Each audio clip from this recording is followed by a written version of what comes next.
Es que ese para es mí el problema. la delegación, ¿no? Pero es que es Claro, muy importante que no me lleguen, porque si no, no solucionan a los clientes. Entonces, de lo que se trata es de pensar en qué cosas no necesitamos intervenir, porque hemos pensado una manera en la que todo se solucione en la primera línea. De esa manera también nosotros trabajamos mucho en hacerles responsables de todo eso para que también, y darles recursos también, para que se dispare la creatividad y para que se disparen las ideas que tenemos en la primera línea de contacto con el cliente. Nosotros, por supuesto, somos una empresa de servicios. Mauricio no es una empresa de servicios, es una empresa de bienes. Entonces, es un fast moving consumer good, ¿no? Entonces, es distinto el modelo. Pero lo que quiero decir, digo, porque no, en ningún caso estamos compitiendo, estamos contando dos modelos distintos en ese sentido.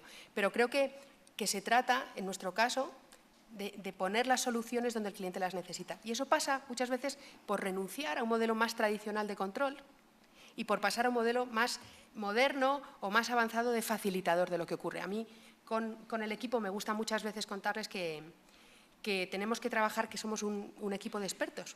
Y es como ocurre, por ejemplo, en un hospital o en una universidad, en la que el director del hospital pues, tiene que asegurarse que las salas de espera están bien dotadas, que hay suficientes asientos. Enhorabuena por las botellitas de agua que ponéis en las oficinas de ING y son muy amables todas las personas. Bueno. Es verdad, esto es como lo del Starbucks, ¿no? También que vas, parece que les habéis marcado ahí. Pero la idea un poco es al final, que el director del hospital se asegura que están los recursos, entiende que están las necesidades, vigila cómo avanza el negocio, pero en ningún caso decide cómo hay que operar al paciente. Será, si es una rodilla, será el responsable de traumatología. Y esos son los expertos. Y es el valor que tienes en primera línea para facilitar el trabajo y el servicio a tu cliente. Está muy bien ese mensaje, ¿no? De delegar, por supuesto, para los que estáis ahí arriba, responsabilidad de delegar responsabilidades y también responsabilizar a los empleados.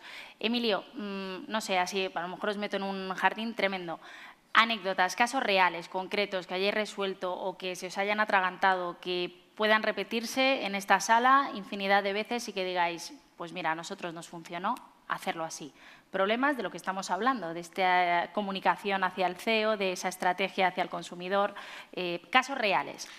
Por ello, lo que nos funciona a nosotros es un poco lo que contaba Mauricio también, es decir, almuerzos con el CEO, sesiones informativas, desayunos informales, todo este tipo de cosas. Pero no lo hacemos así por hacerlo y yo creo que tú has mencionado algo fundamental, es escuchar. Porque muchas veces escuchamos para responder, pero hay que escuchar para entender realmente lo que quieren decir las personas. Yo creo que hay una diferencia fundamental. En nuestra empresa, además, hay algo que se llama pues la satisfacción de los empleados y que todos los años se mide. Y para mí es un KPI. O sea, que cuando me evalúan a mí me dicen ¿cuál es la satisfacción de tus empleados? Con lo cual, también hay una presión del CEO. Y escuchar a tus empleados yo creo que es fundamental. O sea, corroboro totalmente lo que ha dicho Mauricio. Experiencias, casos reales, por aquí, ¿a quién? Gema. Bueno, nosotros en este proceso de reposicionamiento, por ejemplo, lo normal y lo que estamos acostumbrados en identidad corporativa y cuando haces un cambio de logo, como nos ha ocurrido a nosotros, es muy habitual que presentas este logo, esta nueva identidad al final del proceso. Nosotros hemos hecho, desde el diagnóstico, ha participado toda la compañía. Estoy hablando de todos los encargados de clientela, que es como llamamos a los agentes que están al teléfono, todas las áreas, desde la tecnológica, los recursos humanos, financiero, etcétera. Todos han participado, pero todos es todos. Hemos hecho focus group, claro, eso supone un esfuerzo porque te complica el diagnóstico, no es solo coger una consultora, institutos de investigación, que también es fundamental. Pero esto hace que en el proceso han participado todos y cuando se van también compartiendo las conclusiones donde todos han podido implicarse, el compromiso con la decisión final, con la ruta estratégica que marcas, es total. Otro ejemplo es en los scripts. Podíamos haber, una vez cerrado ya cuál era esa ruta estratégica, haber cerrado ya desde marketing, con consultoras especializadas, los scripts que tenían que utilizar. Hemos hecho también participar a todos los operadores en estos nuevos scripts Y eso hace que la implicación es mucho mayor y los pones en marcha mucho más rápido. Además de que no te equivocas, no quiero tampoco parecer que es solo un tema de implicación, es que realmente recoges el talento. Hay muchas cosas que hubiéramos metido la pata si no hubiéramos permitido que todos participaran. Si no lo hubierais cotejado, ¿no?, con esa muestra. Exacto, porque al final, como decía Almudena, cada uno también es experto en su ámbito y estas implicaciones de cambios va a resultar que va a tener implicaciones en cada una de estas áreas, ¿no? Yo creo que eso ha sido muy gratificante. Voy a apuntar a Almudena, emails, Twitter, a ver. No, yo solo estaba intentando pensar ejemplos para ti, ¿no? A ver. Y yo creo que tengo la suerte que tengo muchísimos ejemplos buenos. Yo recibo todas las semanas Qué bien. 1 o 2 emails de algún cliente pidiéndome que felicite a alguien de mi equipo. ¿En serio? Eso me pasa.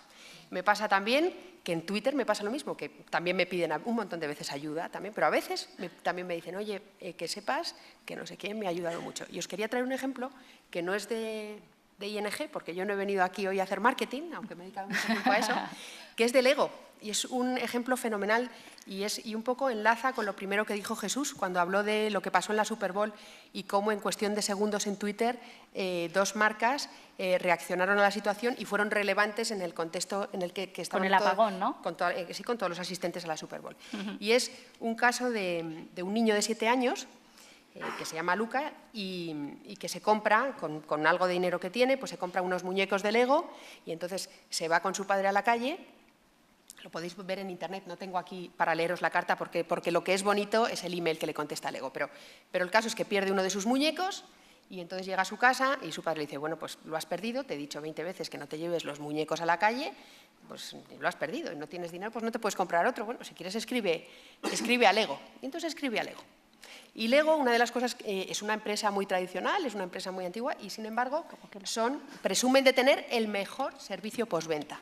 Y creo que y os cuento lo que ocurrió. Les escribe y les dice, lo he perdido, me ha dicho mi padre que os escriba a ver si me podéis mandar otro.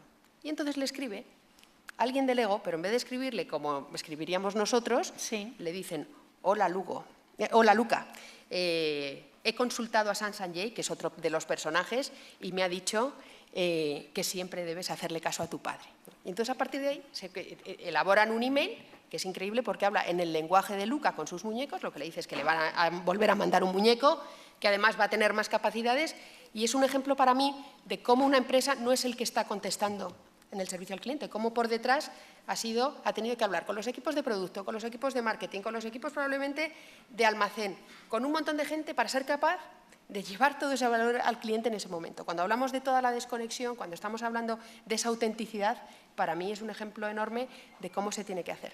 Y está en la primera línea, está en lo que vivimos, no está solo en el producto, está en lo que experimentamos. Es la mejor campaña, ¿no? La mejor campaña, sí.